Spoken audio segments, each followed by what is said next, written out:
Yo guys, what is good? It's your favorite Supreme Leader, Cameron. And today we're going to be making these two thumbnails right here, so you guys could hit that like button, hit that subscribe button, I'd really appreciate it. And today we're going to be teaching you how to make thumbnails like my boy RiceGum. Now, in my opinion, RiceGum has always had pretty good clickbaity thumbnails. Now, I know actually it's made by T-Wop. Shout out to T-Wop, but his style is very, very bright, vibrant, and clickable. Now, we're going to be showing you how to make two types of thumbnails, as you can see on the screen. The newer style and the older style. If you figure out how to do either, you're pretty much going to be able to replicate his entire style. So first up, we're going to be replicating a bit of a mix of both these thumbnails right here. So as you can see, we're just going to download a random picture of Faze Banks. Now, if you don't download a picture, I'd recommend getting a large image, like the biggest image that you can find, so the quality is going to be better. Or obviously, if you're making a thumbnail for yourself, then get a thumbnail of yourself. If you're doing it for a gaming video, get a thumbnail of the character or whatever. You can find a lot of GFX packs where you can actually get the characters from the games. So you want to go ahead and put your person into the frame. Now, if you're using Photoshop, you can quickly go select subject just like this, and it should automatically select the subject for you. And then we're just gonna have to use this brush tool just to quickly make sure everything is good and that he is fully selected and there's nothing extra selected. So once you have your main subject selected, you just want to go layer via copy to separate him from the background, and then you can just quickly delete out the background just like that. But if you want to keep your background as like the background in the thumbnail, all you got to do is keep the background. You can like move your guy or whatever, and in the next step, I'm gonna find the image from Google Image to use the background. But if you want to just continue to use the background that you already have, then just do that. But you still need to go layer via copy so that you have your guys like a separate one. You'll see what I'm talking about in a second. And now we're gonna go ahead and find our background. So we're just gonna use we're just gonna Google search a mansion, and we're just gonna get pretty much the first result that comes up, whatever we want really. This is just your background, okay? This doesn't have to be a mansion, this doesn't have to be anything, or we're just using this as an example for the background of your video. So we're then obviously just gonna position that and drop it below Faze Banks. We'll go to the background, and we're going to go to filter, and we're going to go to camera raw filter. Now, this is honestly one of my favorite things. So you can see you can automatically white balance the shot. Also looks a little bit better. And then we're going to turn the texture and the clarity up to about 10, and we're also going to do the same thing on Faze Banks. We're going to go to camera raw filter, and we're going to go to 10 and 10. Now, Faze Banks also does this in all his thumbnails. RiceGum, to be honest, looks like he definitely has it a little bit. You can see when the picture looks like a little bit nicer than like what it normally would be, like it's a little more textured and all that. That's when they're turning up that camera raw filter and everything. So you can see we've got our nice little image here, and what we want to do is obviously go to Faze Banks. Now, if you've really cooked the cutout, what you can do is go to a 1 stroke and put it on the inside, and then you can go to a 2nd stroke, you can add another one, and then go to a 9 on the outside, and it's going to make it a bit smoother if you made the outline really bad. But for us, to be honest, we did a good job on actually cutting it out. So we're gonna go just the outside 10 stroke, just like that. Now for the next step is adding this border around the side. Now, I can't really tell if this video has one. It definitely kind of looks like it does. This is in most of RiceGum's thumbnails, that nice little border around the outside. So all we're gonna go is to the rectangle tool. We're just gonna make a white rectangle and just go just like that, just on the outside of there. We're then just gonna align it to the side just to make sure everything is nice and Gucci. And then we're gonna Command J or whatever your control is to duplicate the rectangle. We're then just gonna move it over to the other side.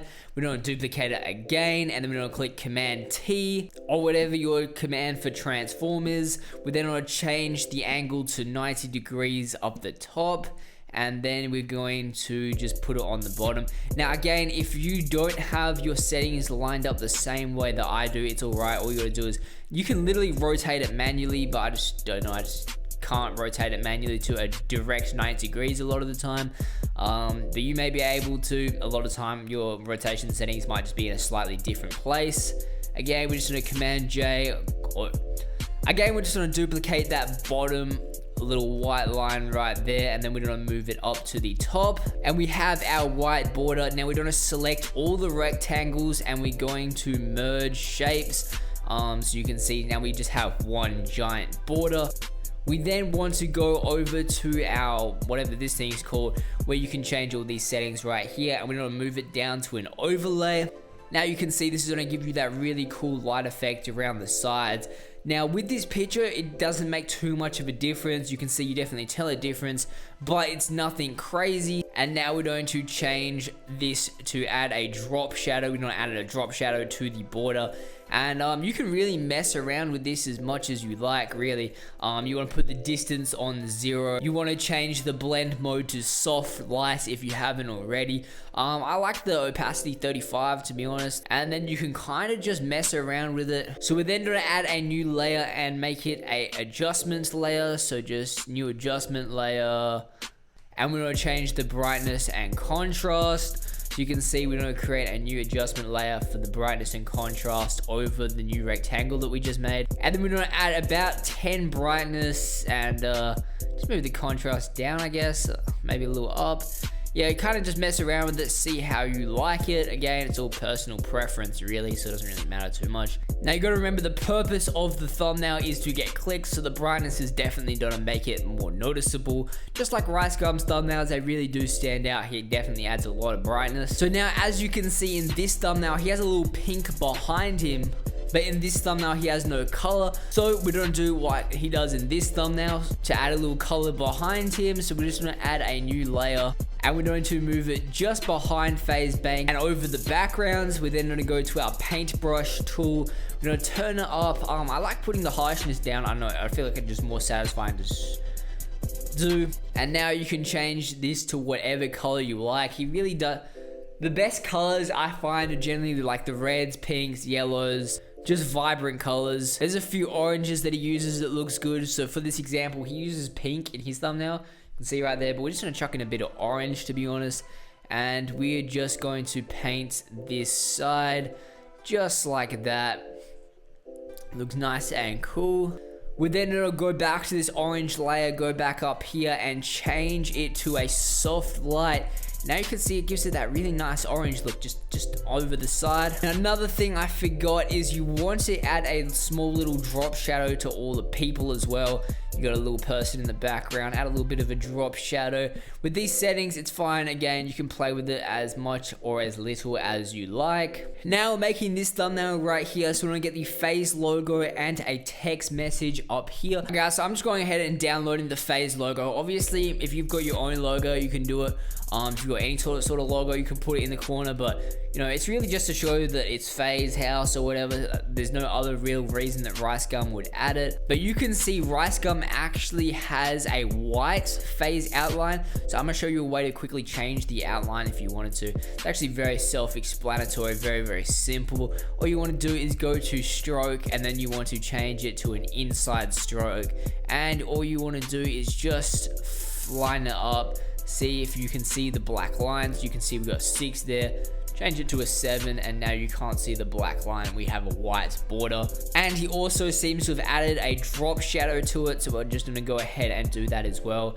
Add the drop shadow right here. This one, I want to turn the opacity up a little bit more because it's not as noticeable. Just make the size a little smaller.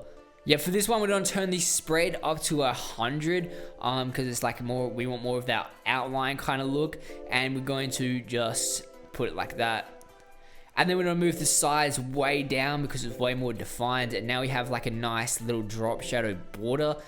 Where these ones, it's more just like it kind of, the drop shadow kind of just disperses around him. I was just gonna look up blue text bubble transparent.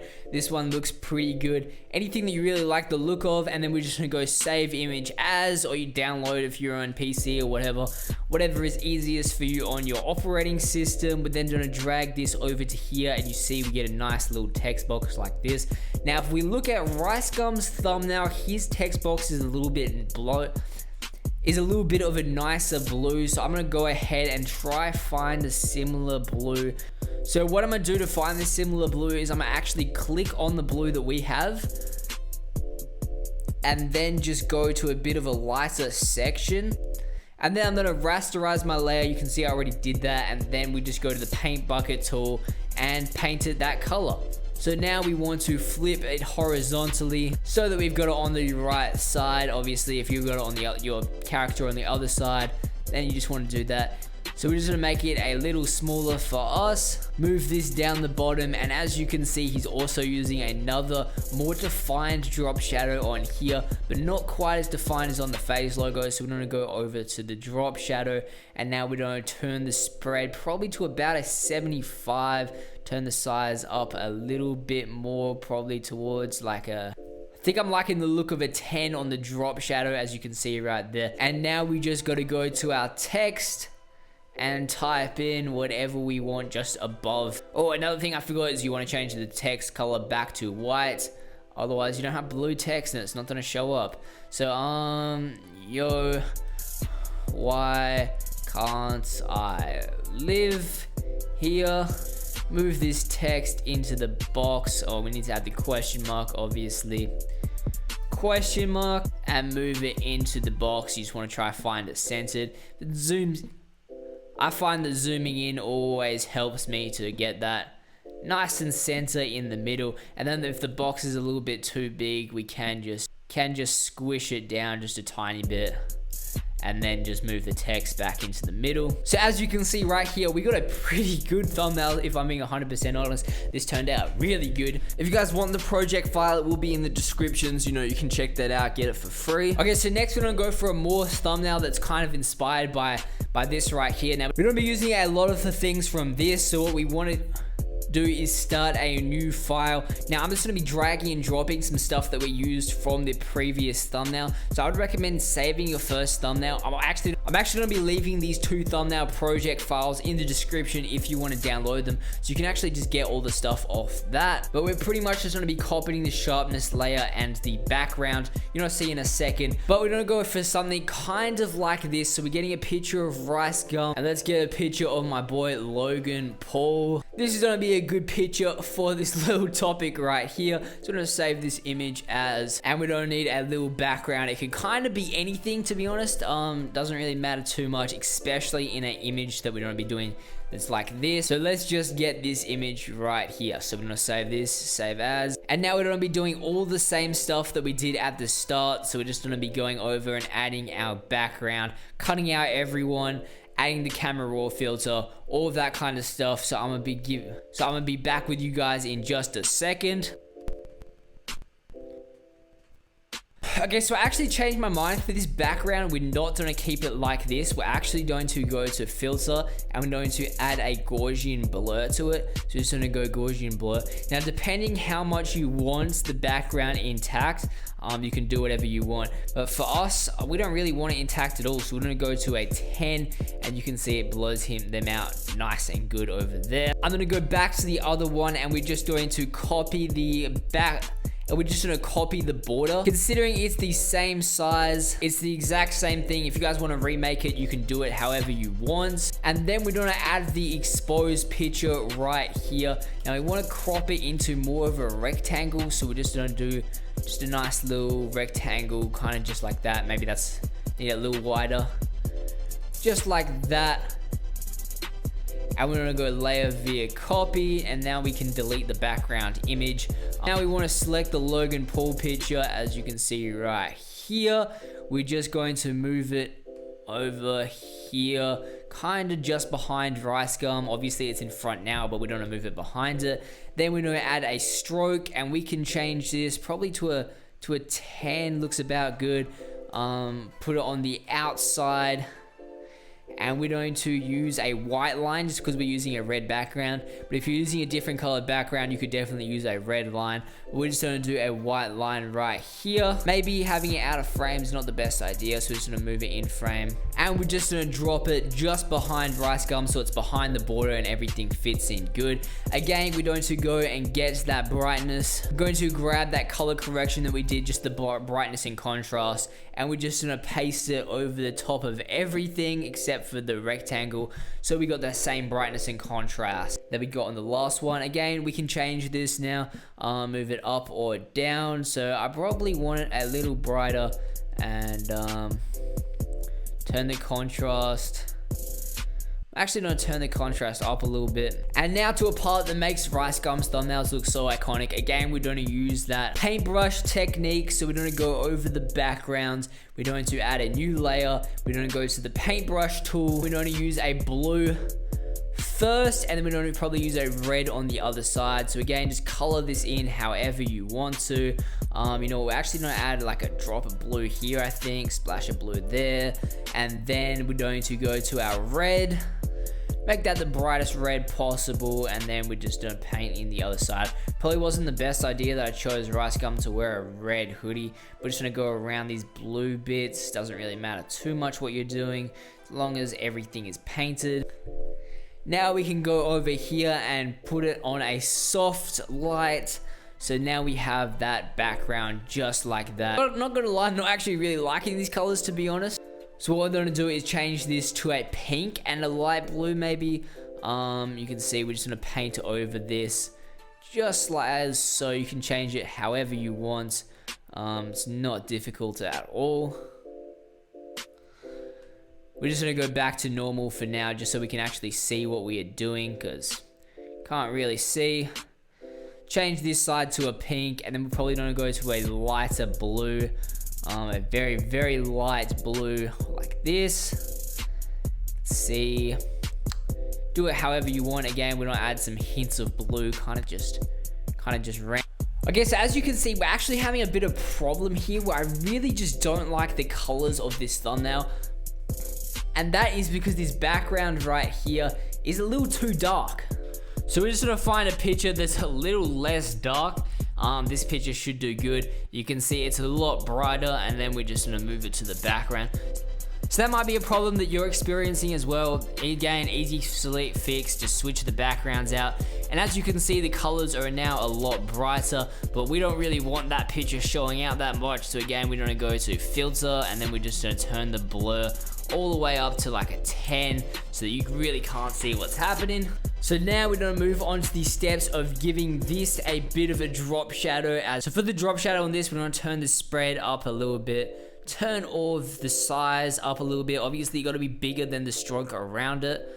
And now we're just gonna go to RiceGum and do the exact same thing. Give him a bit of a stroke and a drop shadow. But with his drop shadow, we're gonna turn the spread down, and we're gonna make it a little bit bigger. And you can see the dramatic improvement that makes already. Now to get the same text that RiceGum uses, we're going to go to the text tool. Now again, this is the font that he uses, this Bebis Nun font, or whatever it's called. And we're just gonna title this Logan Paul Must Be Stopped. Now you can do this in layers if you wanted to, like if you wanted to layer it for different sizes. But what I prefer to do is actually just make it one different thing and then change the sizes separately. So like I might put a 30 on top and then like a 25 on bottom, and you can see just a little bit of different sizes. And then we're going to change these colors to a white. We then want to go to this little icon up here, this little text warp. I think it's just called warp text if you're trying to search it in the search bar. You can see warp text right here. And then for the style, we want to go to arc, and then we're just going to change the bend to a 10.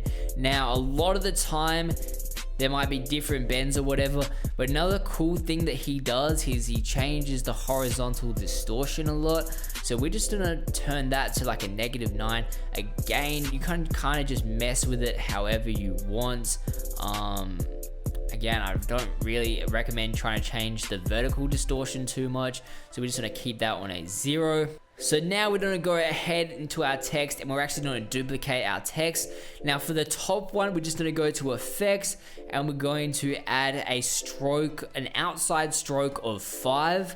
So you can see we go to 10, we want to change that to a 5 and make sure it is on the outside, so I closed it. So you can see we got the 5, and we want to change the opacity to a 75%. Now we're going to go onto our bottom layer, and we're going to go to stroke. We're going to change the stroke to a 10. We're going to put the opacity back on 100%. and we're gonna click OK. So now we're gonna rasterize our text, we're gonna rasterize the layer type and everything. So rasterize type, and then rasterize layer style. We're then gonna change the bottom. So we're doing this to the bottom one, guys. We're changing that. And then we're going to change it to an overlay. So it's gonna give this a weird little effects right here. And then what you wanna do is add a drop shadow again to the bottom. And we're gonna give it a little bit of a wider drop shadow, but not as much as the last one. So I'm gonna turn the spread up to a 61% and then just move the size down. Again, I'm just messing with it, okay guys? I have no clue what I'm doing. I'm kind of just finessing and seeing what works. Now, obviously, that's kind of in the way of Logan Paul's face, so we want to just move it down. Now, if you want to move them down, you have to move both texts at the same time. So you just want to hold Shift, or I believe on Windows Control, I don't know, and you just want to select them both, and then you want to go to Command T or the Transform tool, and then just move them down to, or just doesn't matter if it has to be down, just move them to wherever you want the text to be. Now that looks good, but it looks a little plain. So what we're going to do is go find some emojis, and just find the emojis that you want. You don't have to be too particular with it. Just find whichever ones you want. Again, if you want a thicker black background, you can do the same trick that we did with the Faze logo. So I'm gonna download the skull emoji because it's kind of toxic with the Logan Paul. Must be stopped. But we're just gonna go ahead. It was already transparent for us, but you know, if you need to change it to transparent, then you can. And we're just gonna add a few of these skull emojis just around the place. Move this one behind him. Behind RiceGum, we're also gonna change the effects to a black inside black outline, so it's a little more obvious. Again, I feel like it's a 10. Change the opacity back up to 100%. That looks pretty decent. Make another skull, move it over here. Just for a little bit of an effect, we're gonna go back ahead and add this right here. Again, just another little cool trick that RiceGum uses in a lot of his thumbnails, or T-Wop uses in a lot of his thumbnails. So you can see in these kind of thumbnails right here, they actually have him outlined as part of the background. Just gonna go ahead and cut out Logan Paul. It's just gonna be in the background, so it doesn't have to be perfect or anything. We're just gonna go layer via copy, delete the backgrounds as we do, move it kind of like into the bottom corner or whatever. We'll just have his face just sticking out, and then just move it all the way down to the bottom, just like that. Could even blur it just a little bit so it doesn't like stand out as much, so it kind of just like moves as part of the background. Maybe turn it into like a 5 blur or whatever. Now you can see we're getting a little bit of texture. Add another one over in the blue or something. Just have my man sticking out of nowhere. You know, you can kind of just mess around with it how you like. But yeah, now you can see we got a lot more texture in the background by adding the emojis and everything. Again, don't take these too literal as like actual thumbnails that you should use. Again, like you shouldn't be like using this exact thumbnail. Obviously, like the Logan Paul must be stopped. You don't want to do everything exact. These are just like a few little strategies that you can do to make your thumbnails look like him. I really like the text one and this background and this little border and everything. These thumbnails definitely stand out a lot, as you can see. You see one of my most recent videos, I used a thumbnail like this. But I think these thumbnails are really, really clean, to be honest. Honestly, this thumbnail is a bang. I don't know how I made that so quick. Maybe because I just copied his exact thumbnail. But this one's also more of his old style. But either way, guys, if this video helps you at all, please hit that like button, hit that subscribe button. We post a bit of everything, bit of IRL videos, bit of COD videos, bit of 2K videos, bit of Photoshop tutorials, bit of how to make videos better. Literally everything. Diss tracks, I'm doing it all right now, okay? I'm just trying to hit 100K subs. Like, I'm doing everything. But yeah, really, just doing anything that I'm interested in and posting about it. So again, all the files for all this stuff, the PNGs and the .psd files, they will all be in the description. So if you want them, if you want to check them out, you can go do that.